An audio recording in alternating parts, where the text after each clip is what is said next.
is incredible. I swear to this day, that festival, which is the large, it's like the Super Bowl of Texas country festivals. Yes, it is. I believe that festival has shed years off of my life. The late nights, the early mornings, 7 days in a row. A lot of fun.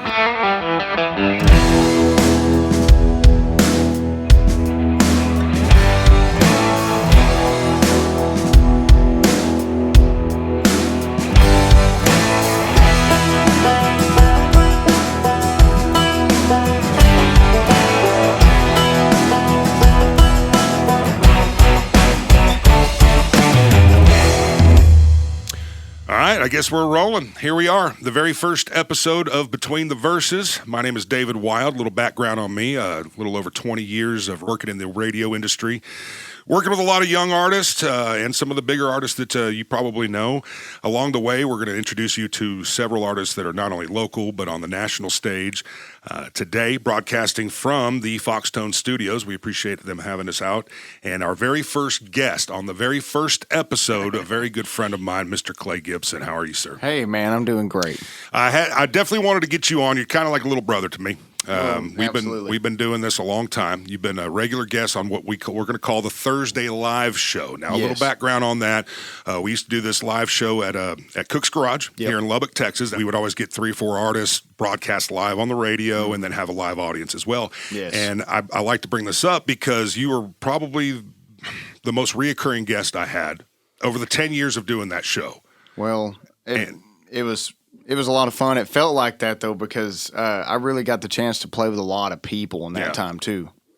Different artists every time. So I think the only artist that I had on more or as often as you was, you probably know him, a little band called Flatland Cavalry, Mr. Cleto Cordero. Yeah, dude. And we're talking 10 years ago. It'd be a Thursday night. Somebody would call in sick, couldn't make it, whatever. I'd pick up the phone, call Cleto. Yep. He'd be like, "I'm there." Heck yeah. And you were exactly the same. Well, dude, that's really cool. First of all, especially for people here around Lubbock, Texas. Flatland Cavalry's a pretty big deal. Yeah, no, for sure. They're doing neat. Well these days. I remember you doing that. It was at Nick's. What was that place? Over by the Overton. Yeah. Nick's down there by Texas Tech University. Yep. For folks that don't know, Lubbock is home of Texas Tech University. Texas Tech, baby. They had a big quarterback out of there from. I think he plays for the Chiefs now. Yeah, they call him Patrick Mahomes. So definitely some cool ties to to Lubbock, Texas. But yes. We want to kind of talk about you a little bit today, Mr. Klay Gibson. Thank you for coming in and being part of the very first episode of Between the Verses. It's a pleasure, man. It is. First of all, let's kind of get a little bit of your background. I know you're a God-fearing man. You got a lot of your experience in music started in the church, I assume. Yes, sir. It did. It Tell us really a little did. about that. Well, it's funny. I was actually thinking about this last night when I knew we were coming up on this. Church is definitely where I credit learning a lot of music and learning how to play with people. And I started playing in church basically the same year I started playing, which was really scary. There's a story on that. There's a little cowboy church out in Loveland called High Plains Cowboy Church. And we went out there to check it out. I was about 7 going on 8. I just started guitar lessons with John Harton out there in Loveland. I'll tell more about him in a little bit. He's a musical hero of mine. But we went to church, heard the service, got home, or went to go eat before we go home. And the pastor at the time was there. His name was Danny Williams. And he said, "Hey, I hear you're taking guitar lessons." I was like, "Yeah, trying to get away from him." Right. And he's like, "Well, do you know GCD?" I'm like, "Yeah." He was like, "Well, I'll see you next Sunday at 9." I was like, "Oh man!" And that wasn't a request. It was I'll see you next Sunday. Yeah. I was up that Sunday morning at 5:30, just dressed, trying to go. I'm like, "Let's get out there and do this thing," because I was really nervous. But yeah, well, you were a young guy. I mean, how old were you? You said you were. I was like going on 7 or 8 years old. Yeah, it was young. Picking up a guitar, but it was really good because it was a really good thing for me. Looking back, I still play in church, still play at that church to this day. Yeah. So I think it's really a good thing. Well, I widely regard you as one of the most talented guitar players in West Texas. I've Thank told you that so before. Much, man. You're a humble guy. You haven't heard enough of them yet. You know, you're a humble guy. I know that when I say stuff like that, you tend to, you're like, oh, shucks. It makes me cringe a little because, man, there are some gunslingers in this town. That's why I said one of. Yeah. I don't want anybody coming after me down there. Well, what about John Sprague? What about look? We know. Yeah. We know. But as one of the younger up and coming guys, thank you. You're just the smoothness on guitar. We'll get a chance to hear that here in just a little bit. And you grew up, classic rock has kind of been your and old country, yeah, and bluegrass and blues, all of that. That's what's funny about the start for me was, when you're asked like how you got going playing guitar or an instrument or something, usually I think back to how much music I was listening to first, because we're all listeners first. Yeah. That's really what we are. And then you want to figure out how to make that yourself. So I was exposed to a bunch of music from birth to that time when I started playing and throughout my whole childhood. But specifically, there was something about those years there where I was listening. Mom and Dad, man, have some great records. I mean, good stuff. So your parents were a big influence, obviously. Yes. I know your parents personally. Hugely. They're wonderful people. Thanks, man. Big shout out to the Gibsons. They're my heroes, man. Yeah. Also, so I did radio for 20 plus years. I kind of retired from radio the last year and a half or so, and I got into the car business. Your parents were so cool; they came and bought 2 cars from me. Of course, dude. Immediately, they're like, we need to go see David Wilde, and it was awesome. Yeah, their music, they're really musical, both of them. Yeah, they are. Believe it or not, man, it was really cool. All the music they would show me, it was all vinyl records. Mm-hmm. And the radio, and I was talking about like Creedence Clearwater earlier. My dad had all these amazing rock and roll records and stuff, and then Mom had all these really great old country records from, we're talking Ernest Tubb, Bob Wills, onto. She specifically loved the 70s and 80s country. Yeah. Of course, George Strait, Jackson, Clint Black, all that stuff, all of it. And so I was just hearing all this together. And then taking guitar lessons with arguably the best guitar player I've ever heard in my life, the Mr. John Harden that started the South Plains College music program.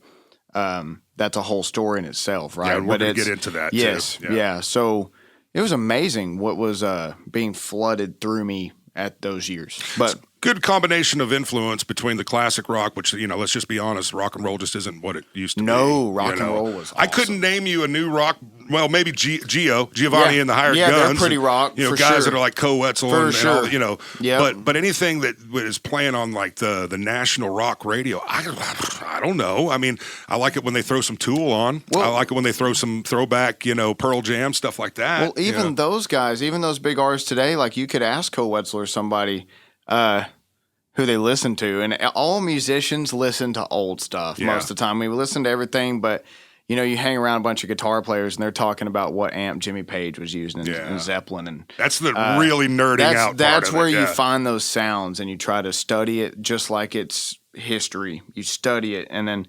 And Mr. Sam Choate here is a fine example of that. So he's behind the glass over there. You can't see him, but he's the reason why all this equipment is working. So big shout out to Sam Choate in there. Heck yeah. It's funny. we were talking earlier before we jumped on air. I was comparing, and I know this sounds crazy, but I miss the days of when music was, I say miss the days because we're still doing it in our own scene. So it's not that it has disappeared. It's just you see less and less of it, which I think makes it more and more valuable. Yes, but that's true. The days of, I compared Tupac. I don't listen to a lot of rap music, but if I do, I'm going to go back, to the 90s and listen to some Tupac. Yes. And I compare him to Jim Morrison. And I was explaining that to somebody the other day, and they kind of gave me a weird look like, wait a minute, Tupac's rap, Jim Morrison's classic rock. How does that even make sense? Yeah. They were both poets. They both told stories, and they both put it to music. Yes. Their own type of music. Yep. Very creative. And that's kind of I think what draws me to music is when you make me feel something. Yes. Whether it be happy, sad, whatever the case is, I felt something, not just sitting on the truck bed drinking a beer. There's too much of that. No, it's I once heard there's a great studio guitar player in Nashville. Everybody that loves studio musicians knows this guy. In fact, Sam's fixing to know this, but Mr. Tom Bukovac. Okay. Tell us more. Tom Bukovac is a excellent guitar player, one of the best there is, and he's been all over probably every record in Nashville since, I would say, at least the late 90s or mid-90s. I don't know, even before that. Some major hits that we've all heard. Everything, yeah. Everything. Tom is kind of like Brent Mason, if you know Brent Mason from Alan Jackson. The guy that did all. Anyways, Tom was once saying that he used the word cloyance. He said they found this little niche, got it all packed in there, and then they repeat that kind of sound, right? Mm-hmm. That's why all these songs kind of have the same chord progressions, the same, and that's, whatever it is. But I thought that was interesting. He said they found something people liked so much that was good, and then they just keep, kind of recycling it, perfecting it. Yeah. I heard him say that on his podcast at one point. Now, was he referring to that? Is that a good thing or is that a bad thing? It's kind of a bad thing. Yeah, that's good. I was picking up on. You're not stretching out of the boundaries. There was a time where music was where art ran the art. Yeah. When bands were bringing songs in or artists, there was no one sitting there thinking about what other people would think. They were thinking about making it and what they thought. Yeah.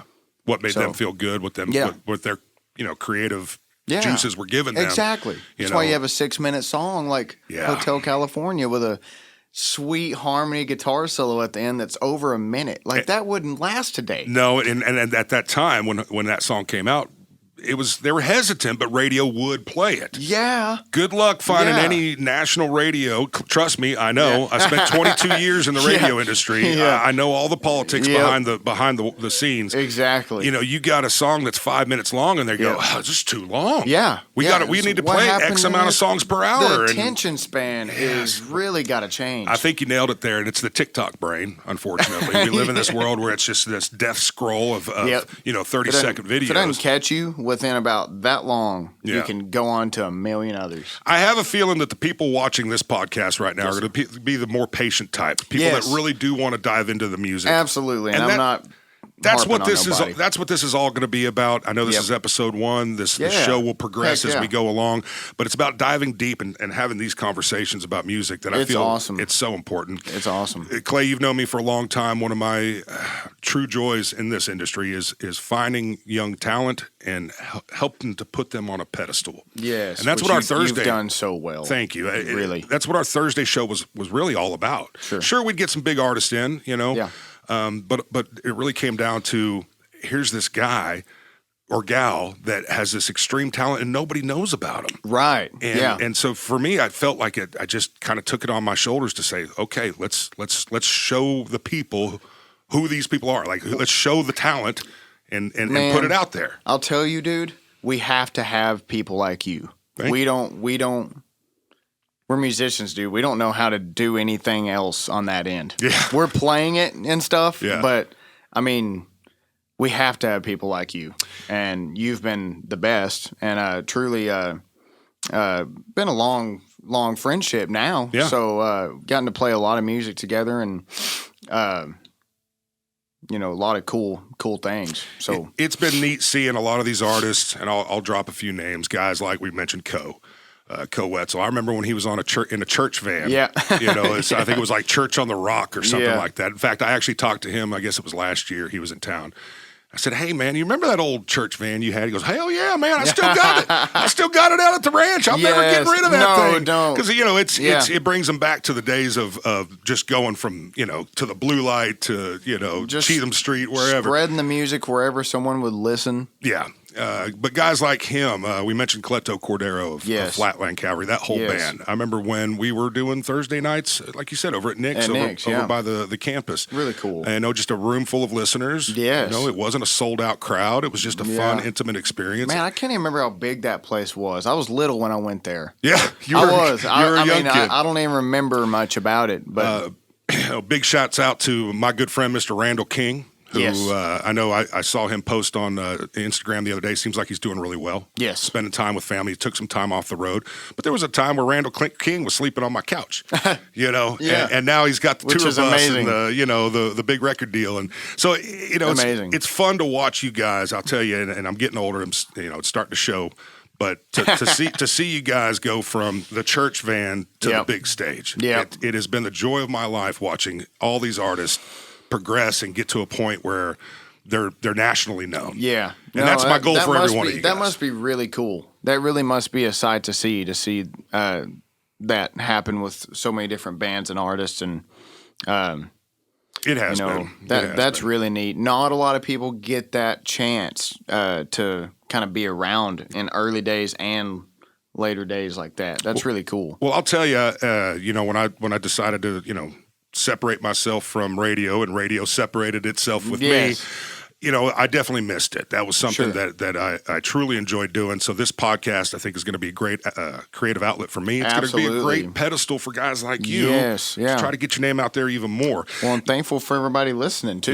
This is the first one, so this is really cool. We were talking about it before we started the show. One day we're going to hopefully look back and go, episode number 1, Klay Gibson on there. Yeah. Now, Klay, around here, a lot of folks know your name. You play a lot of the honky tonks around town. You travel a lot as well.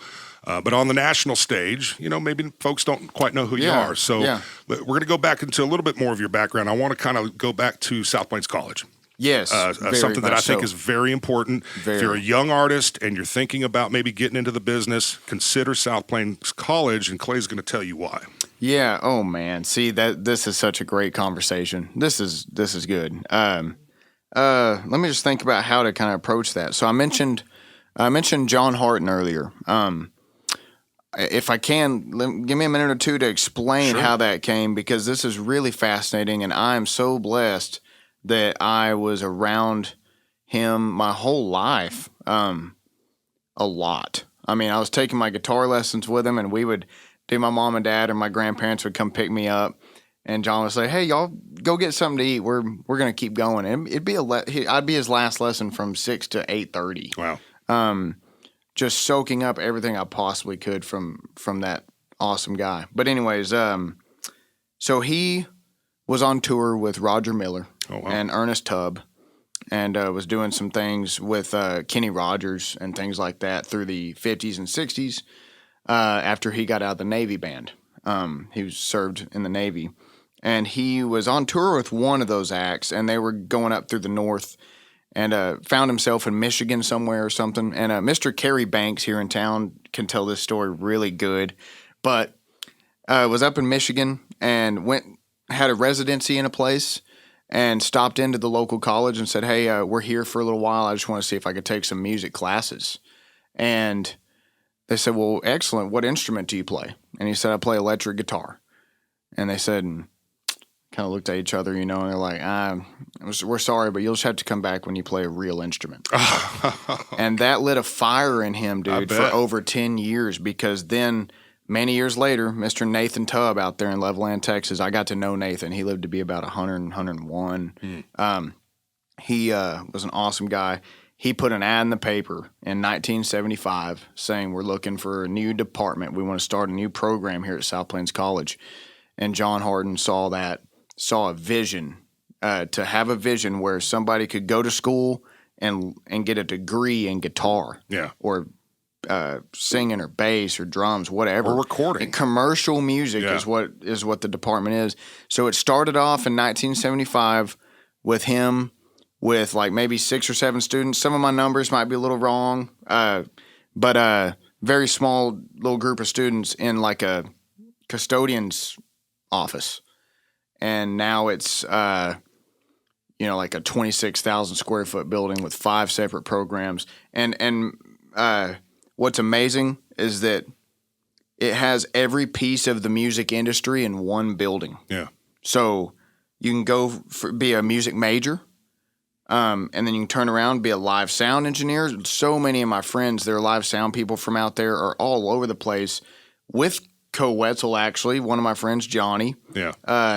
All these, you're talking thousands over the years. And then you got studio sound, you got music business, you got all of this. And it's the whole music industry is all in one circle, and it is almost a must for somebody because the head start you get if you go there and then you want to jump out and do this, man. Sky's the limit. I mean, you just. Well, it's interesting you say it went from basically a broom closet to a massive department. It really did. Out there at South Plains College. And I've always respected it, always given respect, and several times on air I've definitely given them shouts out because I'm aware of how important that program is out there. Yeah, there's a South Plains College one right there. There he is, that's right. Uh-huh. So if you are a young artist and you're thinking about maybe getting into the business, that's something you definitely want to look into. Absolutely. I don't care if you're in Nashville. I don't care if you're in Omaha, Nebraska. People were coming all over the world. At one point, there was, I think, over 50 bluegrass ensembles, and they had the country caravan. People were coming from other countries to come here. Yeah. And one thing I want to touch on, too, that made it so amazing, one of the many things, was John had this, and me and Danny talk about this a lot. Danny Sodra, he's a South Plains College music graduate. John built this staff out there, man, that is just untouchable. Yeah. Frankly. I mean, those players out there, they had been in the professional business a long time. They're all killers. Mr. Steve Williams, Kerry Banks, Ed Marsh, all you guys out there probably going to watch this. But they just, I mean, dude, it's something else. Yeah. So, well, it goes back to a little bit of the history of where we're at. So again, this is, my experience is local radio. So, I tended to kind of lean towards the local, but I realize this is a worldwide podcast now. Yes. So we got to start thinking worldwide. Absolutely. But I do want to give a little history for, maybe somebody's listening to this Absolutely. in Seattle, Washington or something. Yeah, okay? I think that this area is underappreciated on the history of the music. Very much. So let's talk about the history of the music here in West Texas. Man. I mean, we can go all the way back to Buddy Holly if we want to. Yes. That's where I think a big chunk of a lot of it started. But I mean, you got Waylon who came up around this area, Willie that used to play around here all the time. Oh, dude. Stevie Ray Vaughan was coming through here to Fat Dogs and Stubbs. Original Stubbs was here. Yeah, the original Stubbs, which is now down in Austin, Texas. Is that right? I think. The original Stubbs was right here in Lubbock, Texas. Yep. And then you even get into more recent. You've heard of Josh Abbott. You've heard of William Clark Green. Who am I forgetting? Pat Green. Let me know who I'm forgetting here. I mean, the list is extensive. We mentioned so Flatland. Huge. I mean, just so many great artists that have come out of Lubbock, Yeah. or cut their teeth in Lubbock. That I was about to say a lot of them would definitely just have time here being in it. I don't know where they're from, but I know almost everybody has been here for a while. Yeah. You know, gone on to do really big things. Yeah, absolutely. There's also a weird connection that I've pointed out too, and I don't know why it is. It just happens to be this case. But Lubbock and Stephenville, Texas, are like sister cities. Yeah, when it comes to music, no, they are because you got a lot of those artists. Six Market Boulevard. I mean, again, we keep bringing up Coe, but Coe went to what's the college? Tarleton State. A lot of those guys would come to Lubbock, and a lot of the Lubbock guys would go to Stephenville, and it was this kind of cool little ecosystem that was built. Very much so. And what I love about our brand of music and what we do here in West Texas is it's very supporting. Yeah. I've seen some. I'm not going to call out any cities, Fort Worth. I'm just kidding. I'm kidding. My Fort Worth friends. I'm just playing with you. But there seems to be a little more competition, like a competitive attitude in some of these other towns. There is. Where here it's more of a supportive attitude. Very much. You'll get Will Green, who's going to find some guy or gal that he feels that, wow, this person's really got it, and he's going to do everything he can to support that artist. And then that artist learns from that, and then it moves on to the next. That artist finds somebody else that they want to support. That's a West Texanism. It's not even in music only. It's people help people here. Yeah. Because I feel like it probably dates back far to when people settled here. It was a hard place to live back then, and you had to rely on your community and help. I think that's been woven into the fabric of this place. I think that's an interesting take. I hadn't really thought about it that far back. To think that when people first settled here. You can thank my dad. He's a history guy. So there you go. But it does make sense, though, because as I said, I've seen different markets. Nashville's another one of those where it seems like it's a big competition. Who can be the big guy or gal?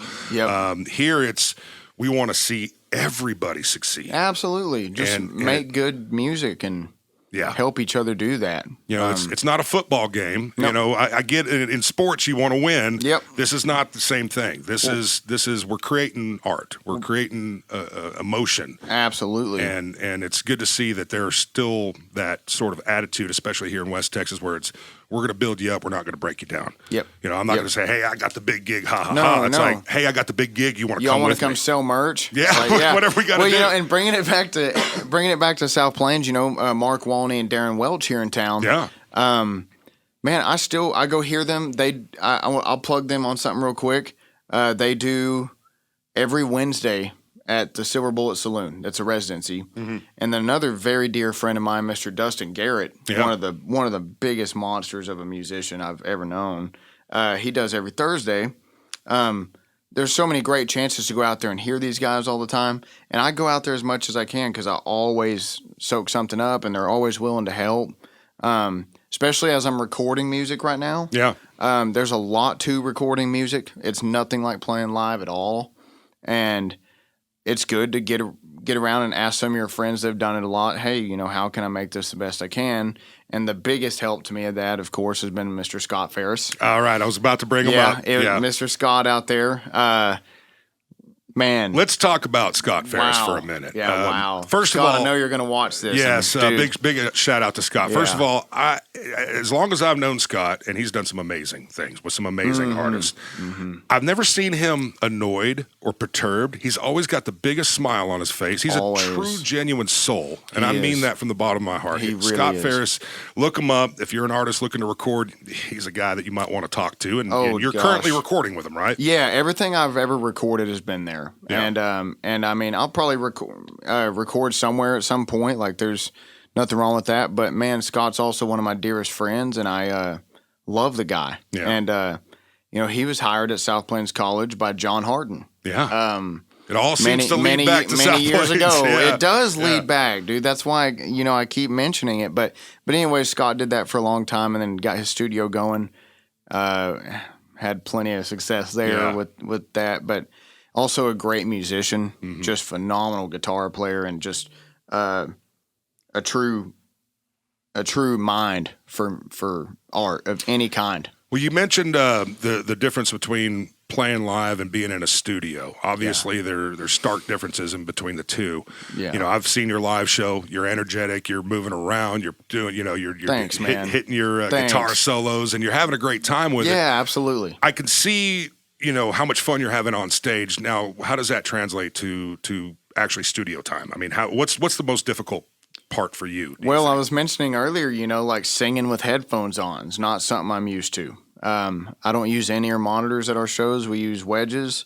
As a guitar player, I like the sound to bleed around. There's going to come a time where I'm going to have to just do that. But anyways, have to get the in-ears eventually. But anyways, with recording, it's much more dialed in. Everything's under a microscope. Everything. You've got the tick. Everything. Tick, you usually got to click there.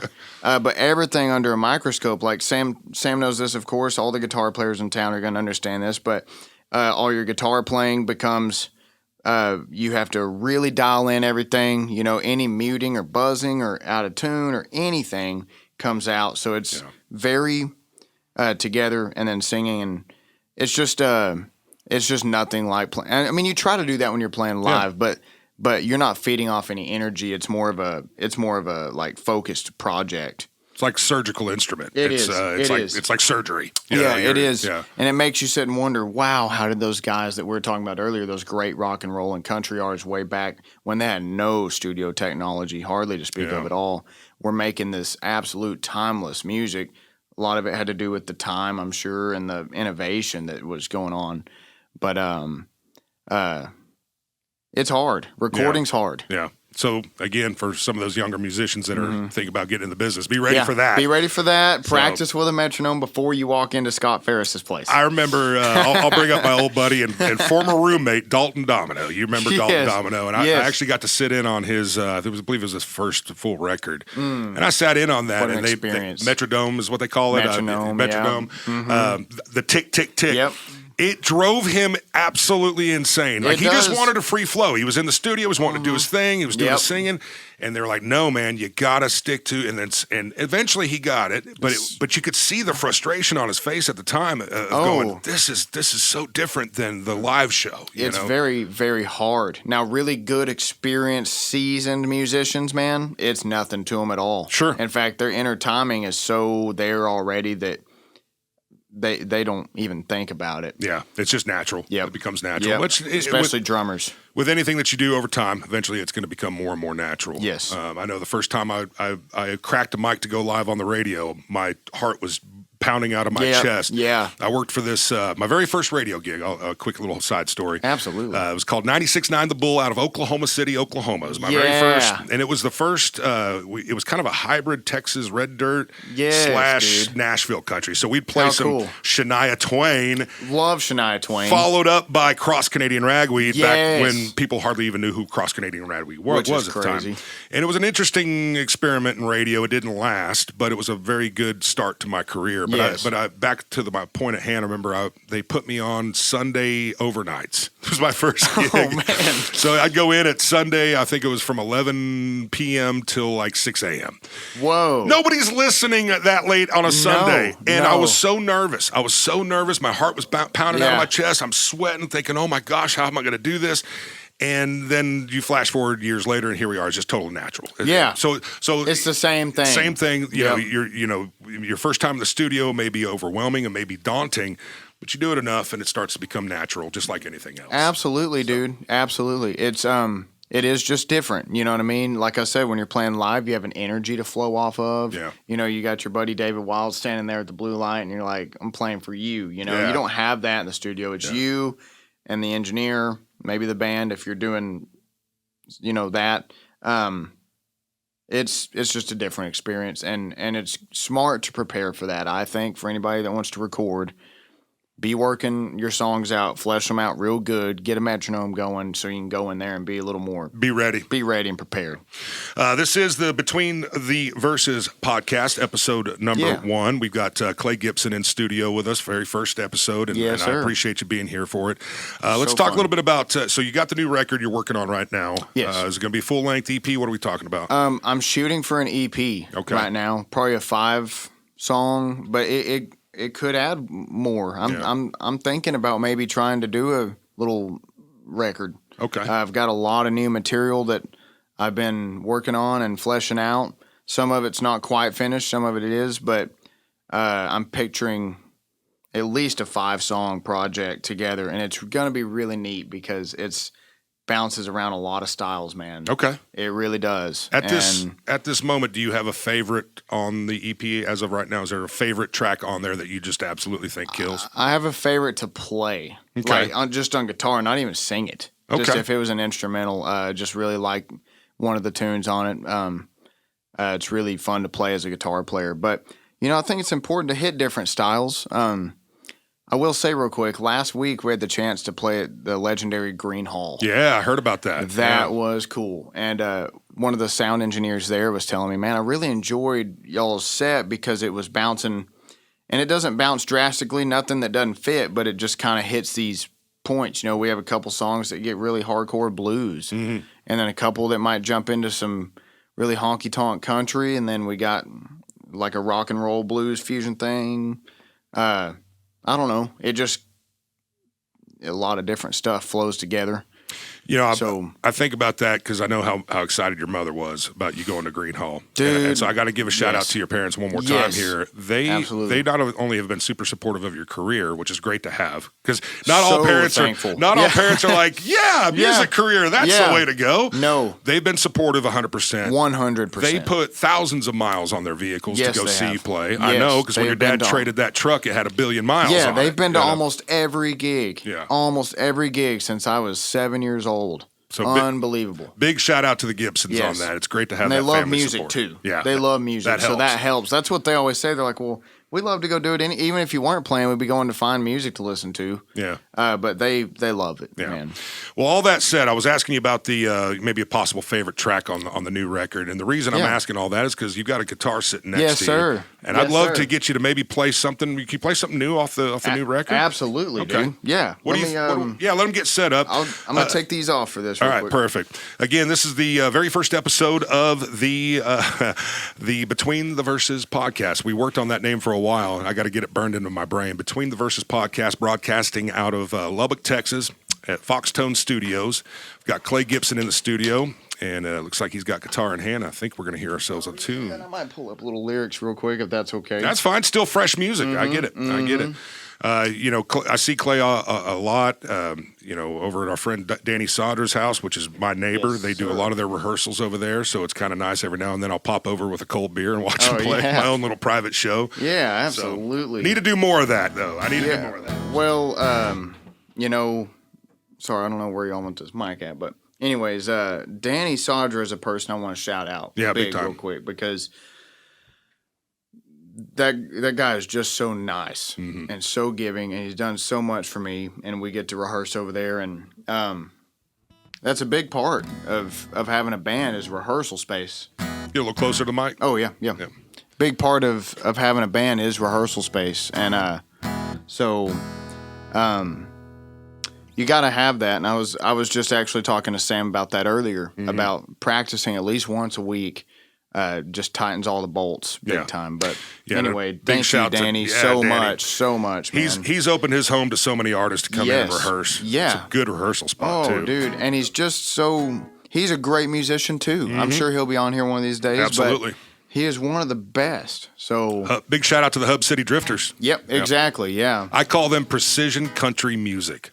That is it. It is. It's perfect. It is perfect. Every one of those guys, we can name them. Mr. Mike Barnett on guitar, one of my favorites, incredible guy. Craig Talley on bass. One of the best bass Jeremy players Moyers around. on pedal steel. Jerry Serrano on keys. And then, of course, you have Mr. Jay Saldana on drums, which I think is truly one of the best drummers there is. And he's right here in Lubbock, Texas. And then Danny Sadra singing good old Merle Haggard. Yeah, it doesn't get any better. Yep. So, All right, man. anyway. Let you take it.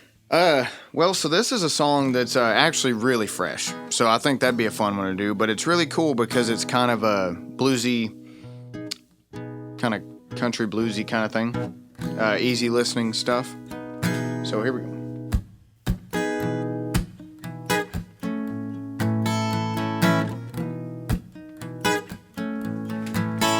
Let me show you how much you mean. I promise I can find a way. I know I should paint the picture more often. Honey, please just give me a day. The way you take over the room when you walk in takes me over every time. Let me show you how much you mean to me, baby. Let me show you why you should be mine. I'm asking for one more chance. Don't prevaricate and speak your mind. If you're in love with me and see a future, and stop thinking twice and take my hand, and understand. 'Cause darling, no good and well, we've had a long road, but it doesn't mean has to come to an end. Anything worth having has highs and lows, and that's how life is, I've come to know.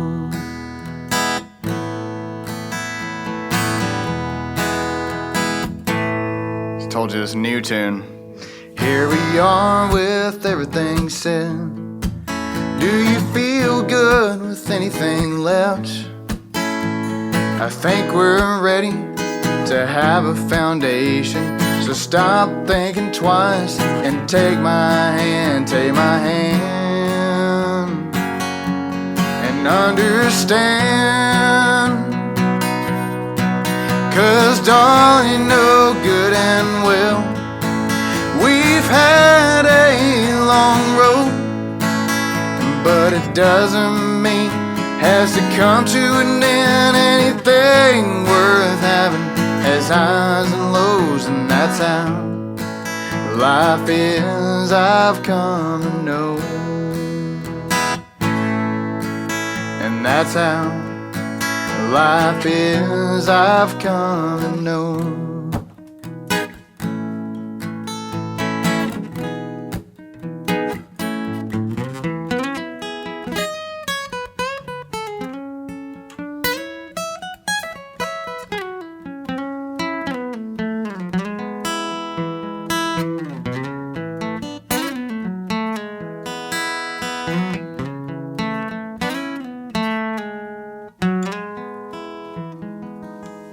How about it? Klay Gibson. Something like that. A little singular round of applause over here. Thank you, man. Good stuff, That one's my brand new, so there's a lot of fleshing out on it. But I could tell when you have to pull out your phone, I could tell it's got that new song smell very to much, it still. yeah. It's but it's just fun. It's a fun vibe to play. Yeah. You know, when we have the full band jamming on that, it gives a lot of room for a guitar player. Yeah. Just going on top of it. So that's really exactly why I wrote it, is to play guitar on it. Yeah. Speaking of which, but right before the podcast started, we got a call from our good buddy, Mr. Levi Fowler. Yes. And I guess you've been doing some work with him as well. Yeah. I went in the studio at Alan Crossland's in A-Cuff and recorded guitar for him on a track called Would You Like to Dance? Waltz. Great song, man. Levi's a great songwriter. Yeah, he is. He really is. Always has been. Yeah. So I went and did guitar on that one, and I love country guitar. Country guitar is cool, and it was fun to go in there and play on that song. Yeah. So, you know, between all the recording and going to church on Sundays and doing all the stuff that you have going on, but you're out there touring an awful lot these days, it seems like. Yes, which is why it's hard to sing in the morning time too, because we just had a rehearsal last night till probably 11 at Danny's, and then I went to record a guitar track for a friend after that with Mr. Tristan Graves. Yes. Very talented young played guitar man. for him last night on a song he's doing called Cotton Land. So kind of a late night previously, but Tristan Graves will definitely be one that you'll see on this podcast. Absolutely. He's a very talented young man from out here. Tristan. He's still living here in Lubbock, isn't he? Okay, because I know he was going to Tech, wasn't he? Yes. Yes. Yeah, and I don't know if he still is or what, but he's got some new music on the way, and I went and played guitar for that, and it's going to be good. Y'all be sure to check that out. Some other folks that I'm already working on getting in the immediate future, Gatlin Johnson. Yeah. Who's talk about he's an old soul. Yes, his style of writing is very absolutely. old school. And then our good buddy Hayden Wigington. Yes, absolutely. We're working on him. It'll probably be fall before we get Hayden in, but he's a young man that I've been supporting. You know how I am. I see somebody that's got some talent, and I just get passionate about it. And he's got a big future ahead of him. He's actually a former wide receiver for Texas Tech football. Yes, he is. It was kind of a quick, funny story there.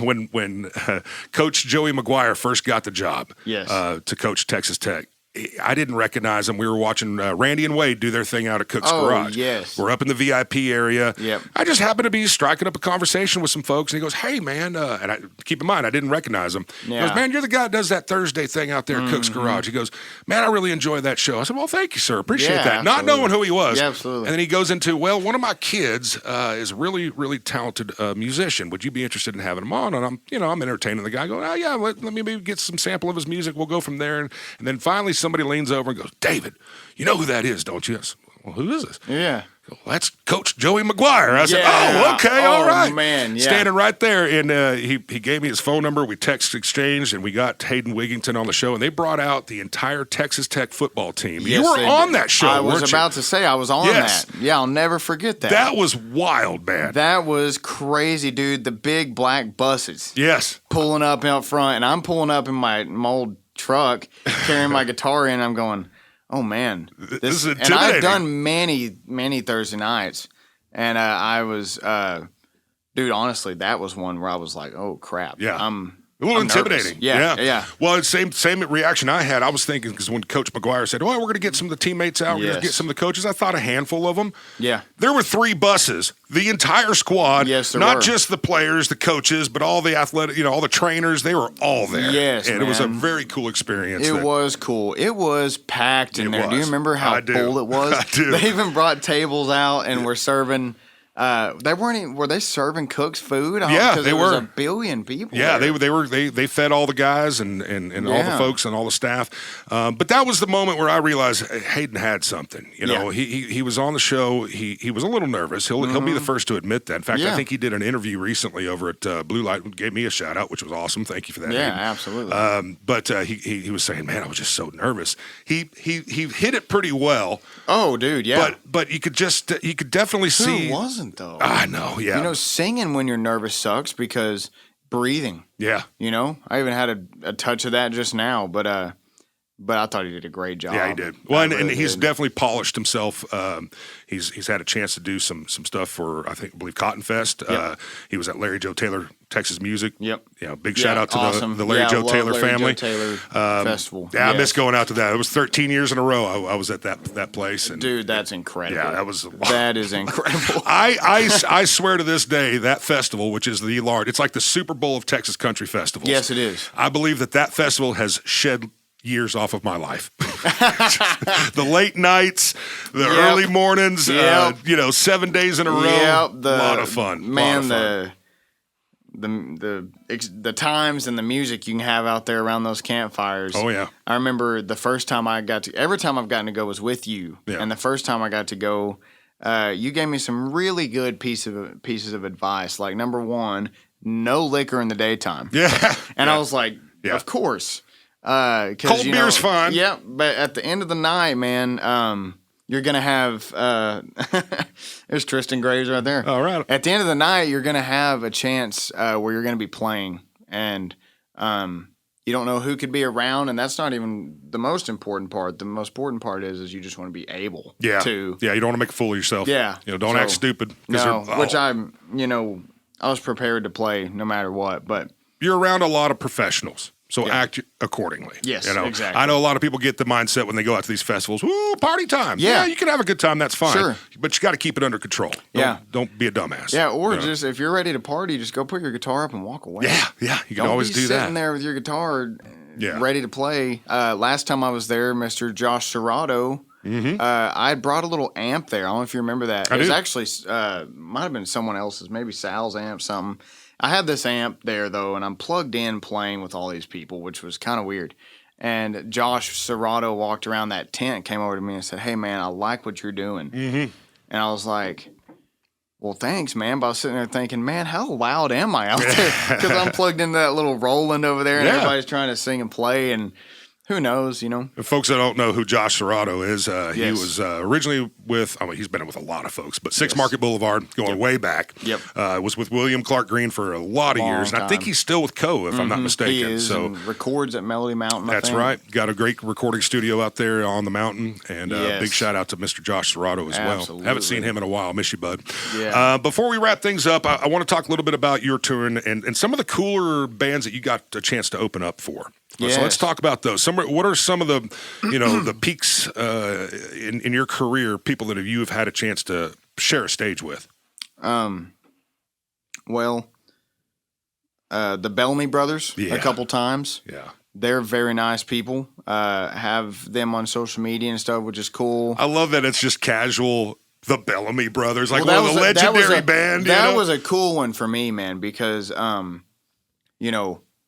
I just that's pretty big. They were huge, still are big. But anyways, did a show with them a couple times.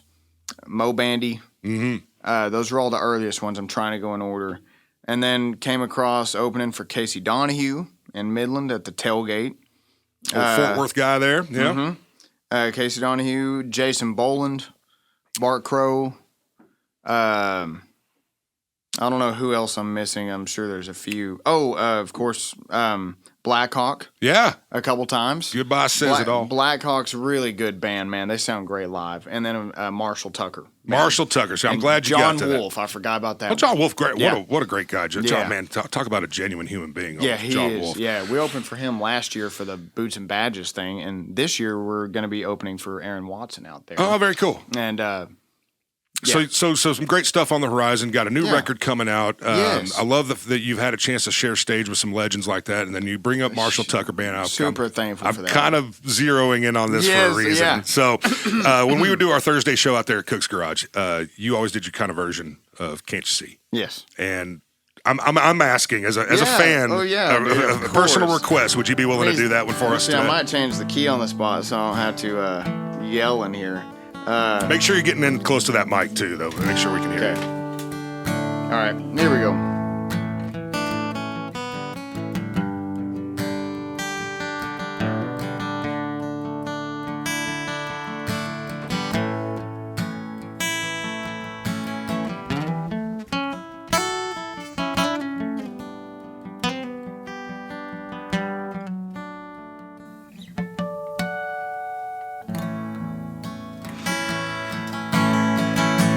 Going to a freight train, or down at the station, Lord. Oh, I don't care where it goes. We're gonna climb a mountain, the highest mountain, Lord, and jump off and no one knows. Oh, can't you see? Oh, can't you see what that woman been doing to me? Oh, can't you see? Oh, can't you see what that woman been doing to me?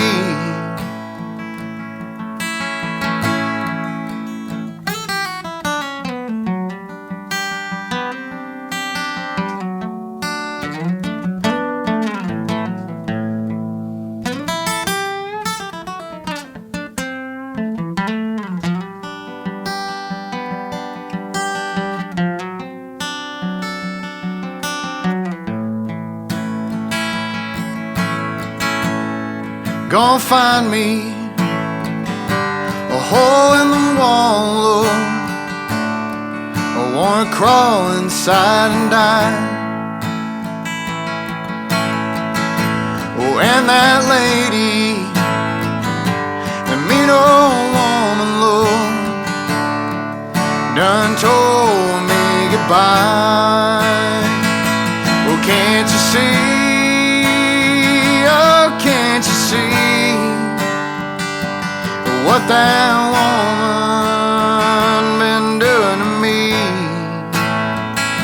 Oh, can't you see? Oh, can't you see what that woman been doing to me?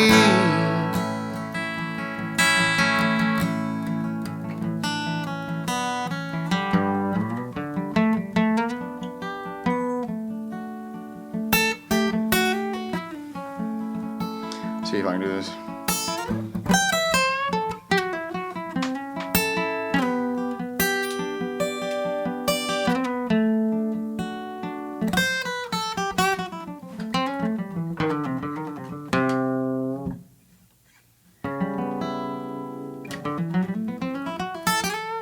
There he is. I don't know, Klay something Gibson like that. on your radio. There you It's go. weird playing by yourself. It is, but I Yeah. appreciate that was a personal request of mine. I miss seeing you play that. I really want to say something quick about that. One of the neatest things that ever happened to me was when we did that show.